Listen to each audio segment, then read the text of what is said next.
오늘 제목이 아주 특별합니다. 제목이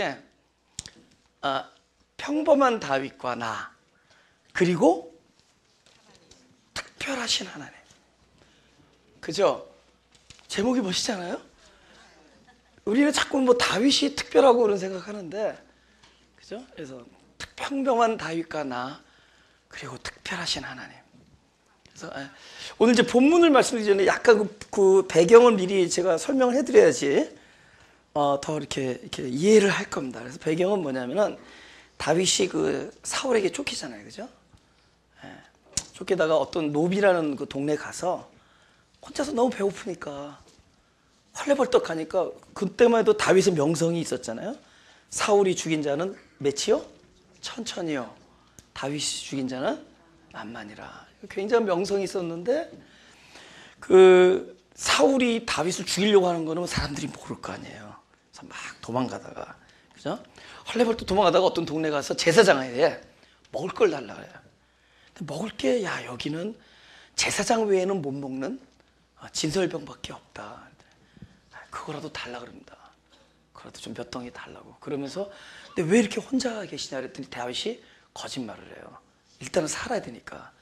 제 왕의 급한 일을 내가 수행하던 중에 어디다가 저기 장소에 만나기로 했다, 두 아들은. 그 불쌍한 그 다윗 그런 상황입니다, 그죠? 근데 그 아히멜렉이라는 제사장이 먹을 걸 주고, 그 다음에 칼은 없냐고 물어봐요. 칼은 당신이 옛날에 죽인 골리앗 장군의 칼이 있다 그랬더니 그 칼이라도 달라. 그래서 그 기념하고 있던 칼을 줍니다.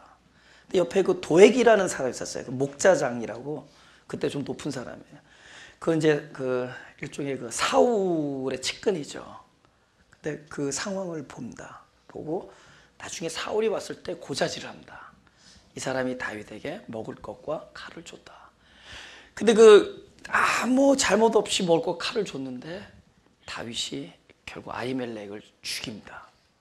그래서 너희들이 공모하여 나를 죽이기로 작정하였느냐 하면서 그 도액과 같이 일하는, 성전에서 일하는 제사장들 85명을 죽이고, 그 가축과 어린아이와 그 양들 다 죽입니다. 아주 잔인하죠. 근데 거기에 그 죽은 제사장 아히멜렉의 아들이 헐레벌떡 살아서 도망옵니다. 그래서 다윗을 만나는 장면이에요. 근데 그들의 대화 속에서 놀라운 하나님의 또 하시는 일을 우리가 발견할 수 있기 바랍니다. 할렐루야. 본문을 보겠습니다. 아히두베의 아들 아히멜렉의 아들 중 하나가 피하였으니 그 이름은 아비아달이라. 그가 도망하여 다윗에게로 가서 사울이 여호와의 제사장들을 죽인 일을 다윗에게 고하매, 다윗이 아비아달에게 이르되 그날에 에돔 사람 도액이 거기 있기로 그가 반드시 사울에게 고할 줄 내가 알았노라. 내 아버지 집에 모든 사람 죽은 것이 나의 연고로다. 두려워 말고 내게 있으라. 내 생명을 찾는 자가 내 생명도 찾는 자니 내가 나와 함께 있으면 보존하리라 하니라. 네. 우리가 이제 그 신앙생활을 하면서 제가 요즘에 계속 이제 강조하는 이야기가 그 죄라는 겁니다. 죄, 그죠? 죄는 우리가 특별히 배울 필요도 없고 가르칠 필요도 없어요. 우리 갖고 있는 겁니다. 근데 그 갖고 있는데 무엇을 갖고 있는 거냐? 죄를 만들어내는 본질을 가지고 있다. 그죠? 우리가 죄를 만들어내는 본질이 뭐냐? 나의 실존적 가난이다. 그죠?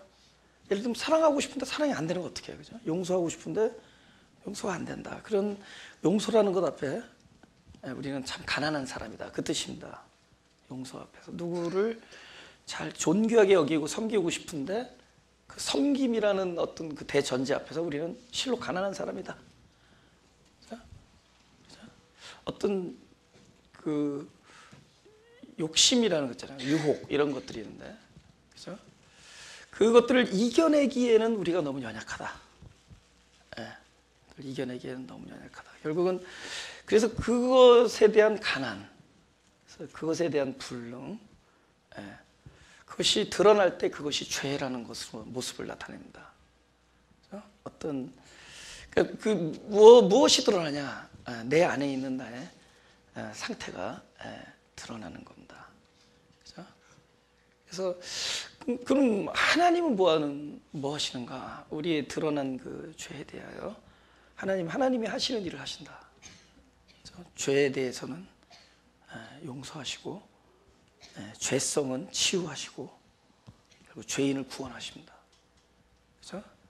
그러니까 우리의 모습에 대해서 하나님이 하시는 일이에요. 그럴 때마다 무엇이냐? 하나님이 나의 죄를 용서하시고 나서 하나님이 어떤 일을 하시냐? 그 죄에 대한 부분에 대해서 다루심이 있다. 그거는 누구를 향한 거냐? 방금 죄로 드러난 당신의 그 백성을 향해서 일을 하시는 거예요. 결국은 치유하신다. 치유한다는 것은 그 부분을 하나님께서 강하게 만든다는 거죠. 그러니까 작은 용서가 안 된 사람을 하나님께서 치유하십니다. 그러면은 그것이 용서가 안 되는 죄가 드러났지만 하나님이 하시는 일 때문에 그 작은 용서에 대하여 자유해집니다. 또 용서가 되는 거예요. 결국 그것이 죄인을 구원하는 하나님의 일이시다. 근데 이런 일은 계속 반복됩니다. 왜냐하면 작은 일에 대해서는 치유가 됐지만 좀 더 큰 문제에 또 돌입했을 때 또다시 드러나요.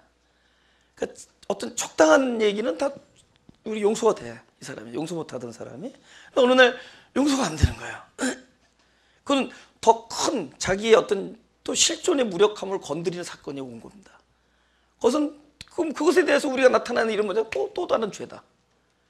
큰 어떤 지난번보다 더 큰 일을 내가 용서하지 못하는 나의 어떤 사망이 드러나는 겁니다. 사망. 근데 이런 일이 드러나지만 우리는 늘 무엇을 깨닫느냐? 적어도 죄는 법이 있기 때문이고 법이 있다는 얘기는 또 그 법을 만드신 하나님이 계시다는 뜻이죠. 나쁘게 말하면 하나님과 법이 있는 한 우리는 죄로부터 자유할 수 없습니다. 그러나 죄가 있지만 죄를 만드신 법이 죄를 죄라고 얘기한 법이 있고 또 법을 만드신 하나님이 계신데 하나님이 나의 하나님이고 나라 관계가 있고 나를 상관하시고 나를 사랑하시는 분이기 때문에 It's okay. 그것이 드러났지만 반드시 이 일에는 하나님이 하시는 일이 있다.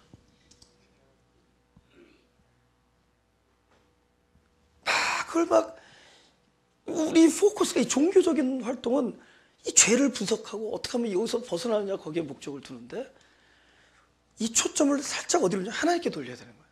죄는 나의 무력을 뜻합니다. 우리 그 성도 중에 저랑 늘 편지로 여러분과 편지로 또 이렇게 교통하시는 분 있죠. 우리 교회 진짜 철학자 중에 철학자 계신데 그분이 지난주에 저한테 준 편지에 죄에 대해서 한자로 한자자 4개잖아요. 4자 아닐 삐자가 밑에 있잖아요. 그죠?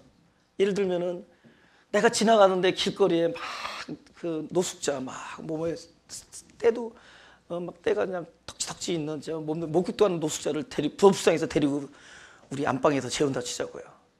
그럼 하나님도 기뻐하고 노숙자도 기뻐하고 나도 기뻐하는데 우리 가족들은 졸지에 영문도 없이 굉장히 당황하는 거죠. 그렇죠? 그러니까 여기 하나님도 기뻐하고 나도 기뻐하고 노숙자도 기뻐하는데 졸지에 그것 때문에 또 피해를 보는 사람들도 있다는 거죠. 그렇죠? 넷 중에 하나만 아니더라도 그건 죄라는 거예요. 그러니까 하여튼 그걸 저한테 편지를 보냈는데 원더풀. 제가 늘 이렇게 쉐어링 하시는 분이 있습니다. 편지로 이렇게 주고받으면서. Yes.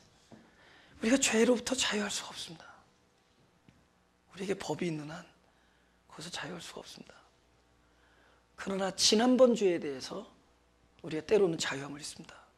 하나님께서 그 부분에 대하여 역사하셨기 때문에 죄를 용서하시고 그 죄성을 치유하시고 죄인을 구원하셨어요. 근데 더 큰 일이 또 부딪힙니다. 더 큰 일이. 여기서 또 죄가 드러나는 건 아직도 그 일에 대하여 내가 사망임을 들추어내는 겁니다. 그럼 그 일에 대하여 하나님 또 용서하시고 치유하시고 구원하세요. 그럼 이런 일이 계속 반복되면서 우리에게 어떤 일이 일어나냐? 더욱더 그 많던 일로부터 자유해지는 영혼의 성장이 일어나는 거예요. 그릇이 커지는 겁니다. 할렐루야.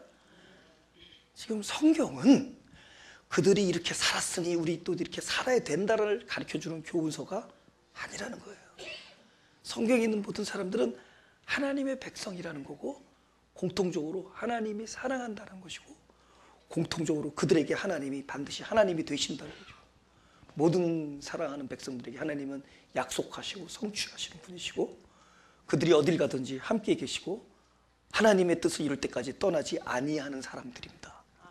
특별한 사람이기 때문에 하나님이 성경에서 인물을 드러내시고 너희들도 이렇게 살아라고 말하는 교훈, 가르침이 아니라 그 사람들과 너희들과 동일한 사람인데 그들에게 베푸신 하나님의 역사가 너희들에게도 현재 이 시간에 동일하게 베풀어진다라는 하나님의 약속을 들으라는 겁니다. 하나님의 약속이에요. 동일하게 이 일은 베풀어진다. 할렐루야. 예. 뭐 특별히 다윗이 저희보다 난 거 없습니다. 오히려 저희보다 더 끔찍한 일도 했잖아요. 그죠? 남의 아내를 건드리고 그걸 감추기 위해서 그 아내의 남편을 그 사지로 몰아넣잖아요. 그죠? 그러니까 뭐 그렇게 훌륭하지 않았어요. 다윗이 우리가 돌 던져서 맞춘 거 되게 얘기하는데 이거 돌리는데 이거 무슨 힘이라 그러죠? 세 글자. 원심력이라죠. 원심력은 내가 딱 뭘 맞추려고 하는 게 아니라 손을 놓는 거예요. 그때도 돌이 가서 맞추는 겁니다. 물론 적당한 때 놨겠지만은 정당한 때 놨었어도 이 돌이 만약에 귀때기를 맞췄으면 누가 죽었을까요? 그게 정확하게 이마에 명중한 거예요. 그 이미 내 손을 떠났을 때는 하나님의 손에 있는 거예요. 예? 그러니까 하나님의 개입과 하나님의 은총과 보살핌과 약속의 성취가 있기 때문에 다윗이 다윗된 겁니다. 그렇죠? 예. 그리고 각자 또 부르심이 달라요. 다윗이라고 뭐 다 오케이 넌 다윗이니까 그러지 않습니다. 다윗이 어느 날 하나님을 위해서 성전을 짓겠다고 그랬더니 너 거절당합니다. 그럼 뭐라고 또 얘기하냐면 너는 피를 많이 흘렸으니 너는 집을 짓지 않게 하겠다 그래요. 그러니까 우리 생각이 또 피를 흘렸으니 손이 더러우니까 집을 못 짓는. 그 뜻은 뭐냐? 너의 할 일은 피를 많이 흘리면서 이 나라를 세우는 일이다. 내가 너에게 준 일은 네가 가는 곳마다 전쟁에서 피를 흘렸지만은 내가 너에게 한 나의 뜻은 너는 싸우는 자였고 왕국을 세우는 자였고 네 아들은 너로 인해서 왕위를 물려받고 네 아들은 내가 집을 짓도록 허락을 한 것이다. 네 아들이 더 훌륭해서 집을 짓도록 허락한 것이 아니라 너는 싸운 일에 집중하도록 내가 만들었고 그래서 내가 어렸을 때 훈련하느라고 내가 사자도 보내고 이리도 보내고 나중에 곰같이 큰 골리앗도 만나게 해준 것은 너는 싸우는 왕으로 키운 거고 네 아들은 집 짓는 왕으로 내가 만들어준 것이다. 할렐루야. 그러니까 그걸 다 묵상하는데 하나님이 나는 리모델링하는 사람 가는 데마다 창고 리모델링 가는 데마다 교회 만들고 나는 리모델링에 또 놀라운. 근데 이 다윗과 솔로몬과 저와 공통점이 뭐냐? 저들가 뭐로 가든 도로 가든 하나님은 떠나지 아니하셨다. 우리는 평범했지만 하나님은 특별하셨다. 우리는 훌륭하지 않았지만 훌륭하신 하나님이 우리를 사랑하셨다. 우리는 연약하지만 하나님은 전능하신 그분께서 당신의 권능으로 우리를 보호하시고 당신의 선한 뜻을 이루셨다. 할렐루야. 우리의 죄가 드러날 때마다 하나님은 당신의 하시는 일을 멈추지 않으셨다. 여러분, 죄가 징계로 끝나면 하나님의 자식이 아닙니다. 징계를 하더라도 결국은 선을 이루시는 징계를 하시고 결국 그 죄성을 다루셔서 치유하시고 죄로부터 자유케 하시고 결국 그 죄인을 구원하십니다. 할렐루야. 그 일을 하나님은 멈추지 아니하시고 오늘 저와 여러분 똑같이 평범하게 그냥 살아가지만 적어도 하나님이 나를 떠나지 아니했다는 걸 믿는 이들에게 하나님은 늘 함께 하시면서 동일한 축복을 베푸시고 당신이 세우신 계획을 완성하신다. 여러분, 제 얘기 들으면 아무것도 안 할 것 같죠? 사람들이 내 얘기를 들으면 그래 막 살자. No, not really. 이 내적, 영적, 본질적 이 실존 안에서의 엄청난 어드밴스가 있는 것들이 있습니다. 전진이 있어요. 그것을 우리가 함께 다룰 겁니다. 지금 다윗은 평범하게 살았고 하나님이 함께 하셨는데 그 일이 드러나고 자기의 연약함이 드러나고 그럴 때마다 안에서 놀라운 일들이 또 진행되고 있어요. 하나님 나라의 양식은 하늘에 속한 사람들의 것들을 키우고, 세상의 양식은 세상에 속한 것들을 자라게 해준다. 결국 하나님께서 하늘의 양식을 끊임없이 우리에게 공급하심으로 말미암아, 당신을 부어주심으로 말미암아 놀랍게 우리에게도 보이진 않지만 놀랍게 발전되어가는, 진보되어지고 성숙되어지고 성장되어지는 일들이 있었다. 할렐루야. 그래서 오늘 본문에서 다루려고 합니다. 잘 오해하는 사람들이, 그래서 오해하는 사람들이 최전도서를 만나면 훈련은 심화이다 이렇게 얘기하는 사람이 있어요. 심화이가 무슨 뜻인지 모르구나. 한국말로 최전도서를 만나면 이제 더 이상 훈련이 없고, 최전도서를 만나면 더 이상 헌신과 봉사가 사라지고 그저 앉아서 웃는 일만 있다. 너 날 왜? 여러분, 훈련이 이렇게 되고 있어요. 하나님 지금 옆에 있는 사람 두 사람만 보세요. 이게 훈련의 대상이가 아닌가. 그 하나님이 하신단 말이에요. 하나님이 하고 계신데도요, 놀라운 일들이 있습니다. 성경을 보겠습니다. 사무엘상 21장 1절에서 3절입니다. 다윗이 노베 가서 제사장 아히멜렉에게 이르니, 아히멜렉이 떨며 다윗을 영접하며 그에게 이르되, 어찌하여 네가 홀로 있고 함께하는 자가 아무도 없느냐. 다윗이 제사장 아히멜렉에게 이르되, 왕이 내게 이를 명하고 이르시기를, 내가 너를 보내는 바와 네게 명한 바 일이 아무 것이라도 사람에게 알게 하지 말라 하시기로, 내가 나의 소년들을 여차여차한 곳으로 약정하였나이다. 이제 당신의 수중에 무엇이 있나이까? 떡 5덩이나 무엇이든지 있는 대로 내 손에 주소서. 지금 거짓말하죠, 그죠? 다윗 정도 되면은 그냥 멋지게 용기 있게, 내가 사실은 쫓기는 몸이지만 당신이 선택하십시오. 고자질하던가 나를 돕던가. 나 같으면 그렇게 얘기했을 것 같은데, 하나님께서는 가봐라, 너 어떻게 하나 보자, 그렇게 얘기하시죠. 그죠? 우리는 끊임없이, 내가 왜 이런 말씀을, 끊임없이 이 종교 안에서는 무엇이 요구되고 있느냐? 정직하라, 용기 있게 행동하라, 바른 말을 해라, 목에 칼이 들어오도 진리만 외쳐라. 우리는 그런 도전에 늘, 그런 도전에, 그런 요구와 그런 얘기를 들어가면서 사는 사람들이에요. 그죠? 그러나 하나님이 만든 이 공동체, 하나님이 만든 이 삶의 공동체, 우리 인생 크리스찬의 삶의 어떤 여정이라든가, 그 크리스찬들이 모이는 이 공동체에서 과연 요구하는 것이, 너는 크리스찬이니 이렇게 살아라, 너는 크리스찬이니 어떤 상황에 직면하더라도 바른 말을 하고 정직한 이야기를 하고, 너는 거룩한 얘기를 하고, 그 누가 들어도 시험에 들지 않는 얘기를 하라, 그런 요구를 하는 것 같지만 그것은 우리들이 만들어낸 시스템이고, 하나님이 정작 그들에게 베풀었던 그 상황은 그런 것들을 계속 요구하면서 우리 수준에 걸맞는 삶, 내가, 나 잊어버려, 한국말, 걸맞지 않는 삶, 너 걸맞은 삶, 나 한국말 갑자기 잊어버렸어요. 이거 편집해 주세요. 하나님이 요구하는 것이 우리 수준에 맞지 않는 그런 거룩한 것을 요구하고 있느냐? 근데 우리는 그렇게 생각한다는 거죠. 그죠? 하나님의 어떤 그 정결한 그 거룩성, 이런 것들을 계속 요구한다고 생각하죠. 그걸 계속 들으면서 산다는 거죠. 근데 그렇지 않다라는 겁니다. 그 일에 대해서 일을 행하실 수 있는 분, 그걸 치유하실 수 있는 분은 우리 자가 스스로 치유되는 게 아니라, 우리 어떤 노력이나 어떤 힘에 의해서가 아니라 오롯이 믿음 안에 있다. 무슨 믿음이죠? 하나님이 당신이 하시는 일을 쉬지 않고 진행하신다. 그래서 되는 거예요. 할렐루야.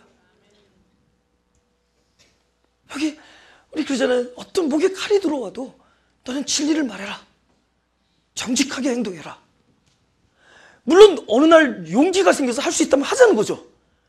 그래, 할 수 없다면, 그럼에도 불구하고 스틸 하나님은 하나님 되심을 포기하지 아니하신다. 할렐루야. 그분이 무슨 일 하시는지 봅시다. 사무엘상 21장 8절 9절. 사무엘상 21장 8절 9절. 없을지도 몰라. 내가 흥분하면 뭘 빼먹는 수가 있는데, 있어요. 제가 읽을게요. 다윗이 아히멜렉에게 이르되, 여기 당신의 수중에 창이나 칼이 없나이까? 왕의 일이 급함으로 내가 내 칼과 병기를 가지지 못한다. 계속 거짓말하죠? 에? 제사장이 가로되 네가 엘라 골짜기에서 죽인 블레셋 사람 골리앗의 칼이 보자기에 쌓여 에봇 뒤에 있으니 내가 그것을 가지려거든 가지라. 여기는 그 밖에 다른 것이 없느니라. 다윗이 가로되 그 같은 것이 또 없나니 내게 주소서. 다윗은 도망자입니다. 그죠? 그리고 헐벗은 도망자고 심히 가난한 자입니다. 그러나 아무것도 없는 자예요. 그러나 그럼에도 누가 계셨죠? 함께 하시는 하나님이 계셨죠. 그래서 글을 시편에서 보면 늘 피난처라고 말씀해요. 내가 몇 가지 글을 읽어보면 눈물이 계속 나는 게 있어요. 성경 읽다가. 그 중에 다윗의 그 시에 주는 나의 요새시오 나의 피난처시오, 그거 읽으면 막 눈물이 나요. 내가 왜 그러냐면은 옛날에는 그랬어요. 옛날에는 이렇게 나쁜 일을 당하면은 절망하잖아요. 그죠? 아프고 고통스럽고. 그럼 막 디프레션이 옵니다. 우울해지고. 많은 사람들이 우울하잖아요. 디프레스 되잖아요. 사건이 있고 나쁜 일이 있고 내가 있다. 또 어떨 때는 나쁜 일이 있고 나쁜 사람이 있고 내가 있다. 나쁜 사람이 있고 나쁜 일이 있고. 근데 그것만 다 있다 그러면 너무 슬퍼요. 너무 고통스럽고. 근데 요새는 나쁜 사람이 있고 나쁜 일이 있고 나쁜 상황이 있고 또 그것을 끌어안고 살아가야 하는 내가 있는데 요새는 still 하나님이 계시니까. 그러니까 하나님이 안 계시고 우리만 있으면 너무 슬퍼. 그건 늘 좋은 일만 일어나야 돼. 그렇죠? 근데 나쁜 일 있고 나쁜 사람이 있고 내가 있는데 하나님이 계시고, 나쁜 일이 있고 내가 있는데 하나님이 계시고, 그분이 임재하니까 전에 느껴보지 못했던 어떤 평강 이런 게 있는 거야. 에? 아니 분명히 길길이 날뛰고 막 억울하고 힘들고 그래야 되는데 하나님이 계셔. 너무 고통스럽고 절망해야 되는데 하나님이 계셔요. 피난처가 계셔요. 나에게는 항상 피난처가 있구나. 나의 요새요, 나의 방패요, 나의 산성이시요, 나의 피난처 되시는 하나님. 할렐루야. 지금 다윗은 진짜 아무것도 없는 사람이에요. 그러나 그에게는 늘 피난처가 있었어요.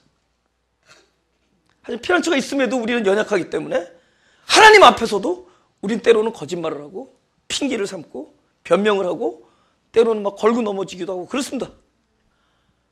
그럼에도 하나님께서는 그 연약함을 돌보시고 그에게 반드시 하나님이 하신 일이 있습니다. 여기 이 도망하고 연약하고 가난하고 거짓말하고 한 중에도 다윗은 무엇을 챙겼죠?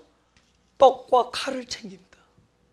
성경에서 떡과 칼은 하나님의 입에서 나오는 말씀이에요. 그럼에도 그분의 말씀, 곧 하나님이신 그 말씀은 우리에게 쉬지도 않고 졸지도 아니하시고 그분은 우리에게 떡과 칼을 공급해 주신다는 겁니다. 결국 우리는 그것을 지니고 살게 됐습니다. 아무것도 없어도 떡과 칼은 우리에게 늘 공급돼요. 뭐까지 허물었죠? 안식일법을 어기면서까지 떡과 칼이 우리에게 주어집니다. 지금 제사장들만이 먹는 떡이에요. 그거는 거룩한 떡, 진설병입니다. 그럼에도 그 떡이 주어져요. 왜냐하면 법은 1차적으로 우리의 잘못을 드러내지만 진정한 법의 궁극적인 목적은 그죠? 그 법 자체가 우리를 살리기 위해서인 거예요. 그러니까 때로는 법이 법을 어기면서까지 법의 궁극적인 목적을 달성합니다. 법이 스스로 법을 어기면서까지 궁극적인 목적을 달성하는 것은 하나님이 우리에게 하시는 일, 곧 생명을 구원하는 일. 그래서 그에게 안식일법이 범하면서까지도 그에게 떡이 주어집니다. 그죠? 성전법 뭐 이런 것들 있잖아요. 이 모든 법들은 점점 뭘로 향해서 나가느냐? 결국 우리들의 생명을 위해서 쓰여질 겁니다. 제사장은 그것을 어기면서까지 결국 하나님께서 그 제사장을 통하여 그 제사장들만 먹는 그 떡을 다윗에게 주세요. 결국 우리에게 떡과 칼은 죽는 날까지 공급될 거예요. 어떻든 간에 우리가 진짜 형편없는 사람으로 전락한다든가 우리가 때로는 하나님을 등지고 막 멀리 떠나 있었어도 떡과 칼은 우리를 평생 떠나가지 아니할 겁니다. 할렐루야. 우리 어디를 갈지라도 그것은 하나님의 언약이기 때문에요.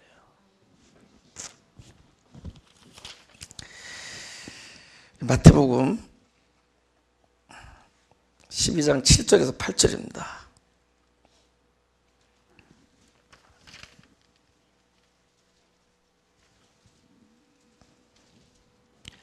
다 같이 시작. 나는 자비를 원하고 제사를 원치 아니하노라 주 뜻을 너희가 알았다면 무지한 죄를 죄로 정치 아니하였으리라. 인자는 안식일의 주인이니라. 결국은 자비와 긍휼이 제사를 뛰어넘죠. 그렇죠? 그래서 자비와 긍휼이 우리에게 베풀어질 때 곧 말씀이신 당신 자신을 우리에게 주시는 겁니다. 그렇죠? 떡이신 생명의 떡이신 당신 자신을 우리에게 주신다는 거죠. 그리하여 이는 저나 여러분이나 다윗이나 똑같이 우리는 하나님께서 도와주시지 아니하면 혼자서 스스로 살아갈 수 없는 연약한 마치 도망자 같은 사람이에요. 내 손에 아무것도 주어지지 않은 우리는 참으로 실존적으로 가난한 사람입니다. 그런 우리가 중요한 건 뭐냐? 어디 있든지 어떤 상황에서도 우리의 기억 속에 하나님은 나와 함께한다라는 기억, 그분이 나를 떠나지 아니한다는 기억, 내가 어떤 상황에도 나는 피할 곳이 있다라는 피난처이신 하나님이 우리 안에 인식되어질 때 하나님은 당신의 일을 끊임없이 베풀어준다. 우리가 넘어질 때 일으켜 세워주고 심지어 끊임없이 죄가 드러난다 할지라도 그분께서는 그 일을 멈추지 아니하세요. 그럼 뭐가 되는 거죠? 우리는 일생 동안을 살아서 기억해 보니까 죄를 지어왔어요. 근데 죄를 지어왔는데 하나님은 죄에 대하여 역사하셨어요. 근데 죄를 대해서 역사하고 나면 어떤 일이 일어나죠? 그 죄 위에 역사하면 어떤 일이 일어나요? 그 죄로부터 내가 자유해진 것을 경험해요. 작은 일에 대해서 내가 못하는 것이 드러났을 때 그분께서 우리의 그릇을 넓히는 일이 일어납니다. 환경을 통하여, 역사를 통하여, 하나님이 하시는 일을 통하여. 그래서 점점 자유해져. 점점 나의 그릇은 커져요. 나의 어떤 존재의 어떤 영적 이 분량이 점점 커집니다. 근데 커짐에도 불구하고 또 죄가 드러나. 그건 뭐죠? 더 큰 나의 무력함이, 더 큰 일들이 나에게 내 앞에 놓여지기 때문에. 그럼 또 그 큰 일 앞에서 우리는 또 무너집니다. 그러나 하나님께 이번에는 더 크게 역사하셔서 또 우리를 향해서 치유하는 역사를 절대로 중단하지 않는다는 거예요. 점점 커지면서 이 사이에 무엇이 늘었느냐? 우리를 거룩하게 나타내는 어떤 종교적 습관이나 어떤 외적 모습이 달라진 것이 아니라 오히려 자꾸 드러나니까 뭐죠? 오히려 난 더 평범해진다 그럴까요? 우리는 그냥 더 사람다워져요. 그냥 사람 같아요. 사람, 그냥 한 사람이야. 그죠? 그냥 평범한 한 사람으로 사는 것 같아요. 그럼에도 아까 얘기했죠? 아무것도 안 하는 것 같지만 하나님께서 하시는 칼과 떡의 역사는, 칼과 이 빵의 역사는, 나 이거 내려가고 싶어. 너무 중요해. 이 칼과 떡의 역사는 우리의 우리 존재, 이 존재, 우리의 존재를 절대로 그냥 그 자리에 있게 하지 아니하시고 점점 그리스도의 성품으로 가깝게 인도해 가십니다. 점점. 그럼 뭐가 늘어나죠? 신령한 세계를 살아가는 그쪽 세계에 대한 감각이 계속 발전돼가. 그리고 육체는 시간 안에서 후퇴하고. 나는 아직도 이해가 안 가. 제가 진짜 옛날에 축구할 때 나르는 다람쥐였거든요. 얼마나 운전을 잘하면은 내가 프리에서 레인 체인지 할 때 내가 애들한테 나 저 금을 안 밟고 레인 체인지 하는 거 보여주겠다 그랬어요. 그 금과 금 사이로 이렇게 들어가서 레인 체인지 했어요. 희한한 운동신경이었는데 요새 이렇게 마켓 가서 주차를 하면은 평행이 안 돼, 주라고. 이 육체 감각이 점점 이렇게 후패해지는 거예요. 그리고 저희 목회 초기에는 제법 이렇게 거룩한 티를 냈습니다. 그죠? 아주 누가 봐도 목회자 같은 티를 냈어요. 또 이 얼굴이 어려 보이는 이 컴플렉스를 그렇게 내가 좀 메꿨습니다. 말을 천천히 하고. 그런데 난 오히려 이 사역 안에서 나는 점점 더 평범해지는 것 같아. 내 겉모습은. 그리고 점점 후퇴하고. 그런데 진짜 내가 달라짐을 알아요. 진짜 달라짐을. 외적으로는 전보다 이렇게 용납하는 게 커집니다. 사람들을 이건 내 칭찬하는 거 좀 이상하다. 이거 하나님을 증거하기 위해서요. 진짜 이렇게 사랑이라는 게 조금 뭔지 좀 깨닫게 돼요. 사랑이 이런 거구나. 남 얘기하지 아니하고 가능하면 자기를 들여다보고 이렇게 사람들을 품는 게 더 이렇게 커졌어요. 그러나 내적인 걸 얘기할게요. 감각이 생겨나요. 어떤 감이 생겨나요.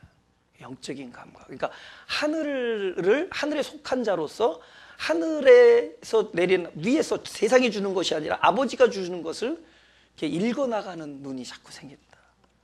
그게 보여져요. 이건 섭리구나. 그러니까는 세상을 이해하는 거죠.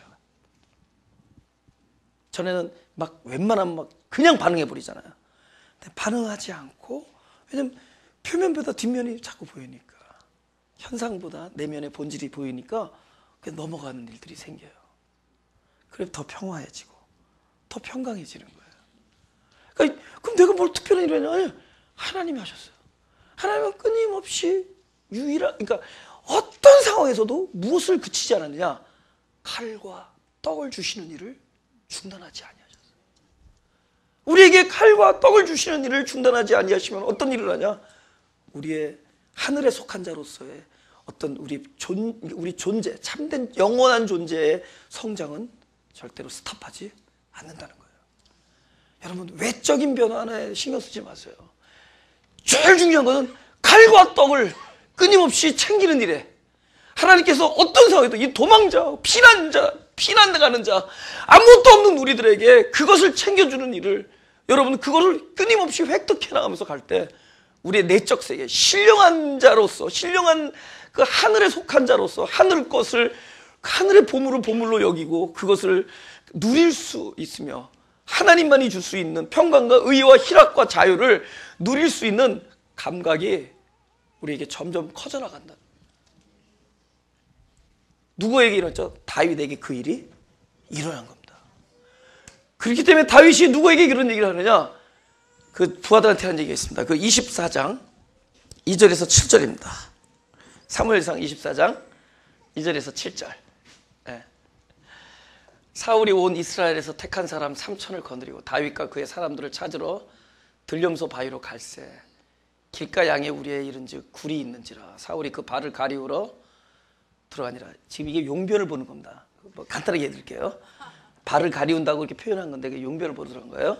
다윗과 그의 사람들이 그 굴 깊은 곳에 있더니 다윗의 사람들이 가로되 보소서, 여호와께서 당신에게 이르시기를 내가 원수를 내 손에 붙이리니 내 소견에 선한 대로 그에게 행하라 하시더니 이것이 그날이니이다. 다윗이 일어나서 사울의 겉옷자락을 가만히 베니라.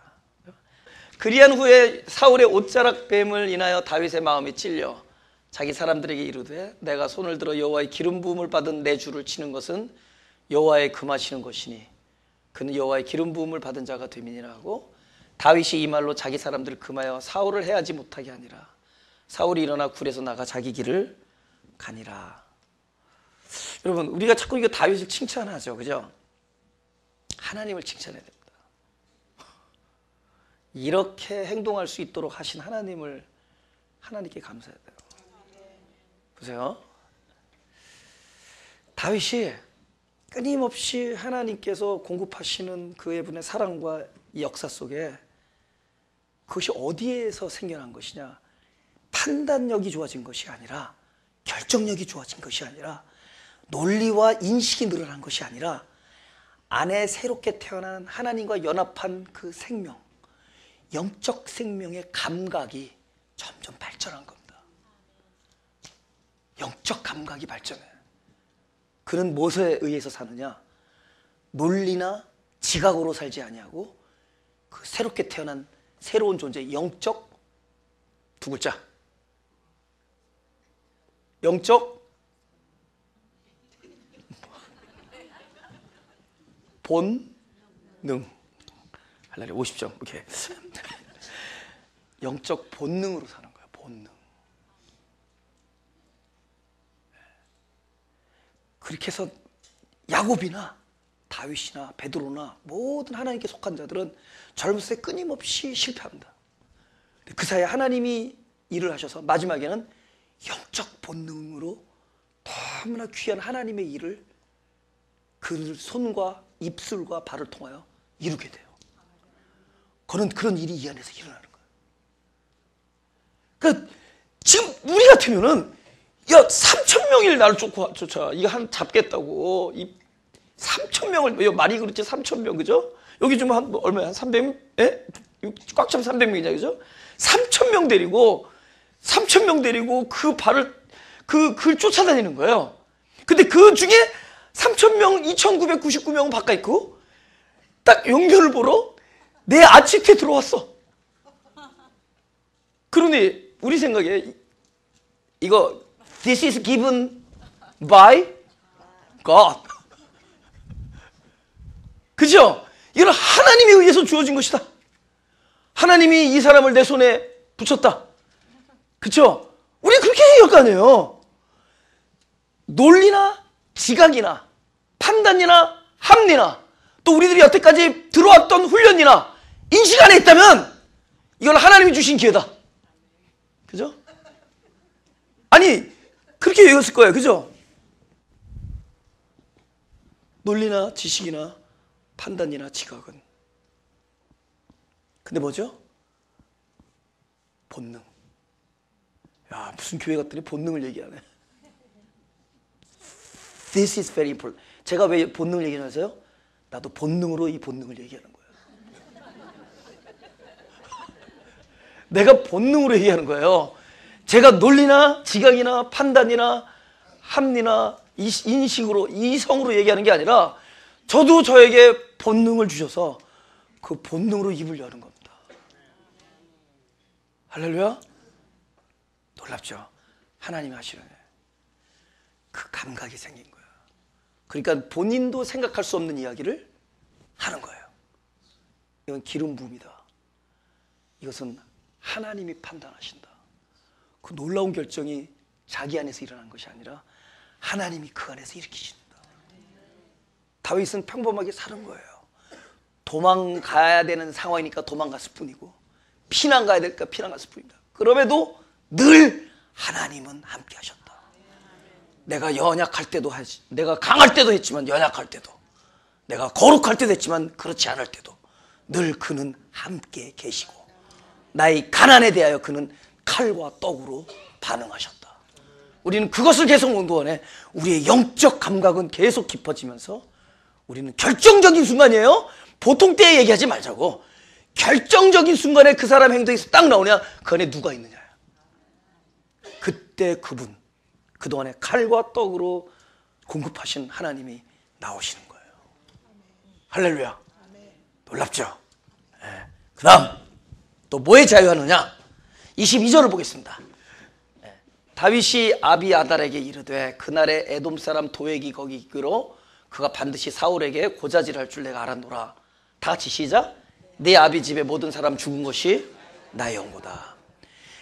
이 사람들 앞에서 하나님 앞에서 자기의 부족함을 그대로 계속 드러내는 일을 하잖아요. 그럼에도 하나님이 나를 용서하시고 함께 하시는 걸 보잖아요. 네? 더 이상 자기의 연약함이 드러나는 것에 위축되지 않습니다. 우리 얼마나 많은 사람들이, 제가 보면 얼마나 많은 사람들이 사람들 앞에서 자기가 부정되는 것이 너무 싫은 거야. 그러니까 신앙이 성숙해 가면서도 그걸 붙들어요. 사실 아무것도 아닌데. 근데 그는 그 사람 보고 너 자존심 버려라. 아무것도 아니다. 얘기해봤자 소용없었어요. 그럼 그는 자존심 버리는 것에 또 자존심 상해. 그거는 안 돼. 근데 뭐냐면 하나님 앞에서 자기가 그대로 드러나는 것이 계속 훈련되잖아요. 그럼에도 하나님이 나를 존귀히 여기는 것을 알게 되잖아요. 이제 사람 앞에서 용기 있게 자기 자신을 부인할 수 있게. 누구 탓하지 않냐고. 이러쿵저러쿵이 아니라 내 얘기가 되는 거예요. This is my mistake. 내 잘못이 아닌 줄 살짝 알면서도 자기 잘못이라고 이야기하는 것을 즐기는 도. 이걸 도인이라 그래요. 그때가 와요. 그 사람은 굉장히 그릇이 자유한 사람입니다. 점점. 우리가 아직 바닥에 있으니까 자꾸 남 얘기하고 누구 때문이고 뭐 이러고 막 그러잖아요. 그죠? 예. 저도 보면은요, 막 목회자들도 많잖아요. 그죠? 아는 목회자. 근데 처음에는 목회자들이 막 만나가지고 막 교회 갔다고 그러면 처음에 신났어요. 근데 요새는 듣기 싫어져요. 제일 누굴 존경하게 되냐? 아무리 교회가 잘못되고 그래도 자기 얘기하는 사람이 제일 멋있어 보여. 내가 부족하다 그런 얘기 하잖아요. 그럼 너무 멋있어 보여. 예. 막 써갖고 어떤 사람 뭐 어떤 목사나 어떻게 잘못됐고 막 얘기하면 처음에 신나. 맞지 그래서 이게 막 이게 올라 이게 뭐지 이거 엔돌핀이 오르고 막 이게 막 근데 자꾸 듣다 보니까 요새는 제일 함께하는 사람이 누구냐면 그래도 모든 것이 나의 연고다라고 얘기하면은 그 사람 아닌 평강이 나한테도 온대도. 여러분 평강을 주기를 원하시면은 그렇다고 지금 당장이 안 돼요. 그냥 자꾸 하나님 앞에 자기 자신이 부인되어지는 것이 계속 경험될 때, 그럼에도 불구하고 위축이 안 되는 것은 하나님께서 우리를 위축시키지 않기 때문에. 사람은 막 손가락질 안 집어주면 하나님은 절대로 안 하시기 때문에. 하나님은 모든 것을 기화로 우리를 발전시키기 때문에. 할렐루야. 예. 그 다음에 여기 Give me 8 more minutes, I'll give you the heaven. I'll give you 사무엘상 24장 11절 12절입니다. 나의 아버지여 보소서, 내 손에 있는 왕의 옷자락을 보소서. 내가 왕을 죽이지 아니하고 겉옷자락. 이건 지나서 또 눈물 날려 그래. 나는요 이 구절 읽으면 눈물 나요. 그 아버지한테 이 아버지여가 장인이에요. 그 뜻이에요. 장인어른. 우리 장인어른 생각하면 눈물 나. 서로지 아니하신데 어떻게 얘는 이런 장인을 만나가지고 난 이런 장인을 만나서 이렇게 호의하는데. 근데 이게 불쌍해 진짜. 나 눈물 나. 나 성경 몇 구절 보면 눈물 나는 데가 있는데 그 불쌍하잖아. 생리별했잖아. 자기 친아버지 형들도 다 못 만나고 쫓겨가지고 나중에 물론 아들 낳으면서 만났지만은 도망다니고 자기는 국가를 위해 싸운 것밖에 없는데. 그죠? 적장의 머리를 뱉는데 오히려 더 큰 사람의 적이 되어버렸어요.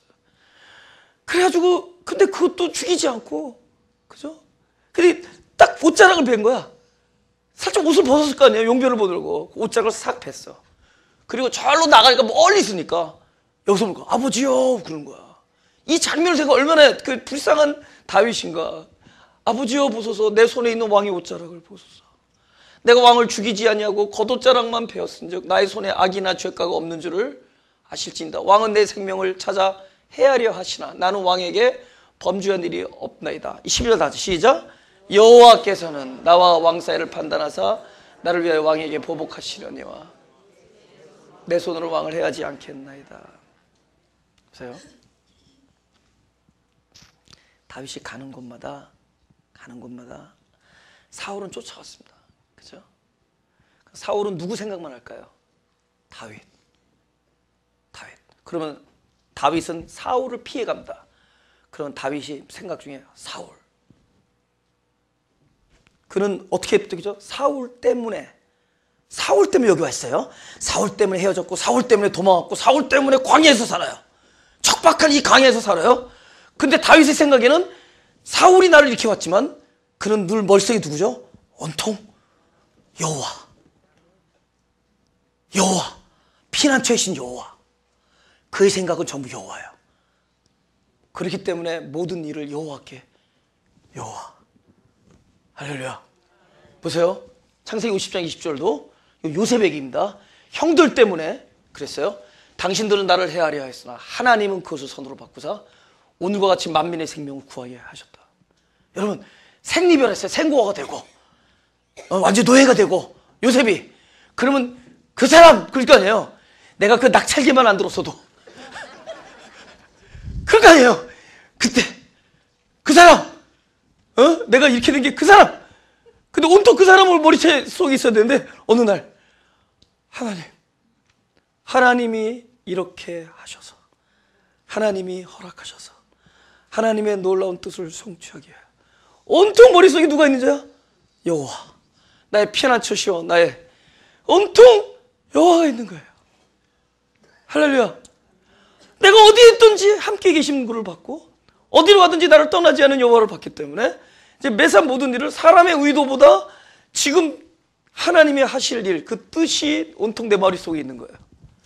그 이제는 뭐가 자유한 거죠? 나에게 일어나는 모든 일에 대하여 자유해지는 겁니다.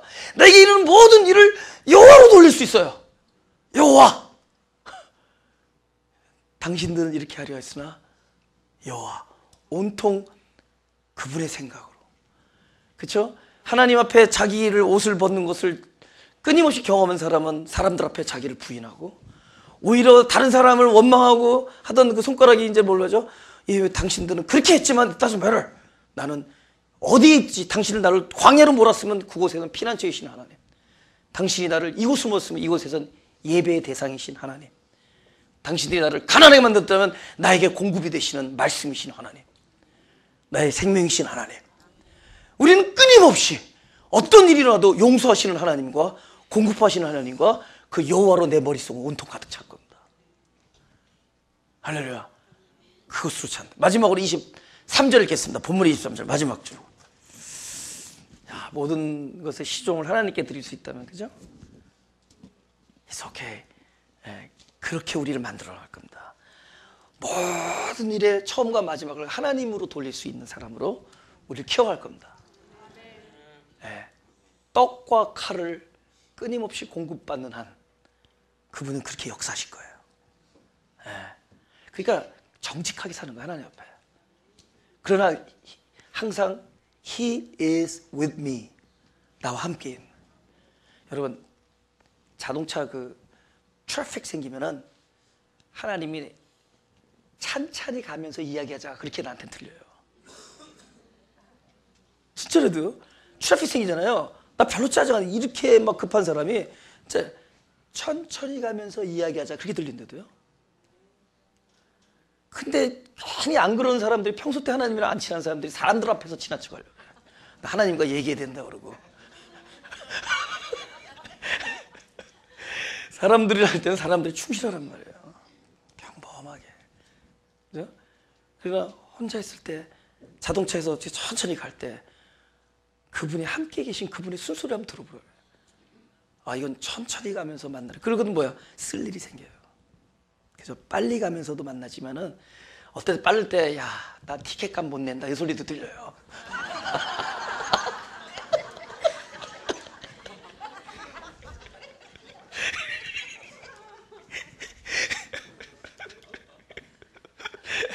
That's your responsibility.